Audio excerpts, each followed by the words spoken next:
2020 lockdown அப்போ சாத்தான்குளத்துல ஒரு சின்ன மொபைல் கடையில் ஆரம்பிச்ச பிரச்சனை இப்போ உலகம் எதிர்பார்க்குற தீர்ப்பா மாறிடுச்சு. அந்த தீர்ப்பும் வந்துருச்சு. உலகம் முழுக்க இருக்க தமிழர்கள் ஆவலா வெயிட் பண்ணிக்கிட்டு இருந்த ஒரு கேஸோட தீர்ப்பு வந்திருக்கு. 2020 லாக்டவுன் அப்போ ஆரம்பிச்ச ஒரு சின்ன பிரச்சனை எப்படி பூதாகரமா வளர்ந்துச்சுனோ அதோட தீர்ப்பு இப்போ எப்படி வந்திருக்குன்னு எல்லாத்தையும் நான் இந்த வீடியோல கிளியரா எக்ஸ்பிளைன் பண்ணியிருக்கேன். வீடியோக்குள்ள போறதுக்கு முன்னாடி நீங்க என்னோட சேனலை சப்ஸ்கிரைப் பண்ணனா சப்ஸ்கிரைப் பண்ணிக்கோங்க. நான் உங்க அஸ்வின்.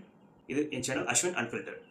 2 பேர், பையன் ஜெயராம் ஃபினிக்ஸ், தூத்துக்குடி, சாத்தான்குளம்.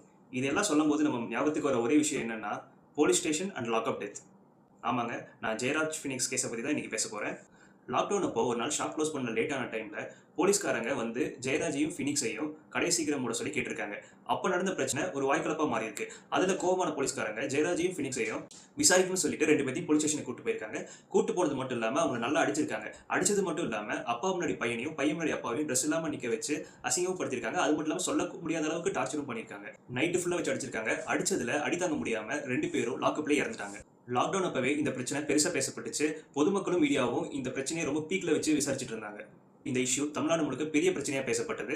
அது மட்டும் இல்லாமல் அப்போ நடந்த இந்த பிரச்சனைனால அந்த போலீஸ் ஸ்டேஷன்ல அந்த டைம்ல வேலை பார்த்துட்டு இருந்த அவங்களை அடிச்ச அந்த 10 போலீஸ்காரங்களையும் அரெஸ்ட் பண்ணாங்க. ஆனால் கோவிட் டைம்னால அதுல ஒரு போலீஸ்காரர் கொரோனா வைரஸ் வந்து இறந்துட்டாரு. மிச்சம் 9 பேர்த்த விசாரிச்சுட்டு இருந்தாங்க. கிட்டத்தட்ட இப்போ 6 வருஷமா விசாரிச்சிருக்காங்க. ரொம்ப நாளா அந்த விசாரணை போயிட்டு இருந்துச்சு. அந்த விசாரணையை அதுக்கப்புறம் சிபிஐ கைக்கு மாத்தினாங்க. விசாரணை முடிச்சதுக்கு அப்புறமா இப்போ அந்த தீர்ப்பை மதுரையில் இருக்க கோர்ட்டுக்கு கொடுத்துருக்காங்க. இப்போ 6ஆம் தேதி இந்த கேஸோட தீர்ப்பு வந்துச்சு.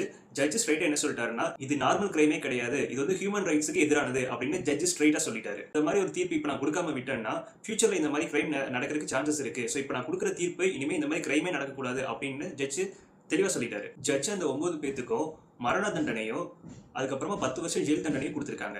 ஆனால் இந்த தண்டனையை கேட்ட உடனே அந்த 9 பேரும் அவங்க வந்து ஜட்ஜுக்கிட்ட என்ன கேட்டிருக்காங்க அப்படின்னா, எங்களுக்கு குடும்பம் இருக்கு, வயசான அம்மா அப்பா இருக்காங்க, குழந்தைங்க இருக்காங்க, கடனெல்லாம் இருக்கு, கொஞ்சம் தீர்ப்பு கம்மி பண்ணுங்க அப்படின்ற மாதிரி கெஞ்சி கேட்டிருக்காங்க. ஆனால் ஜட்ஜ் எதுக்குமே ஒத்துக்கல. நீங்க பண்ண செயலுக்கு கண்டிப்பாக இது கம்மியான தண்டனை தான் அப்படின்னு சொல்லிட்டு இருந்த 9 பேத்துக்குமே 2 தூக்கு தண்டனையா கொடுத்துருக்காங்க. ஜட்ஜ் சொன்ன மெயின் பாயிண்ட் என்னன்னா, இந்த மாதிரி கேஸ்லாம் நம்ம சிம்பத்தி பார்க்க கூடாது. சிம்பத்தி பார்த்தோம்னா இதே மாதிரி நிறைய பிரச்சனைகள் அடுத்தடுத்து நடக்க ஆரம்பிக்கும். இப்போ நான் கொடுத்த தீர்ப்பு கண்டிப்பா இந்த மாதிரி ஒரு பிரச்சனை இனிமேல் நடக்கவே நடக்காது அப்படின்ற மாதிரி சொல்லியிருக்காரு. அந்த 9 பேருமே அன்னைக்கு ஜெயராஜையும் ஃபினிக்ஸையும் அடிச்சப்பவே கொஞ்சம் யோசிச்சு பார்த்துருந்தாங்கன்னா இந்த மாதிரி பண்ணியிருந்திருக்க மாட்டாங்க.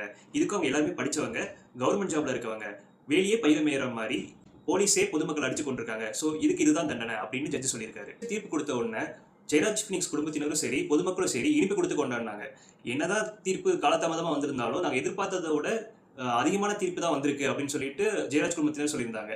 ஆனால் என்னதான் தீர்ப்பு வந்திருந்தாலுமே அந்த குடும்பத்தில் இப்போ 2 ஆண்கள் இல்லை. அந்த குடும்பமே ஒரு ஆண் இல்லாத குடும்பமாக தான் இப்போ இருக்கு.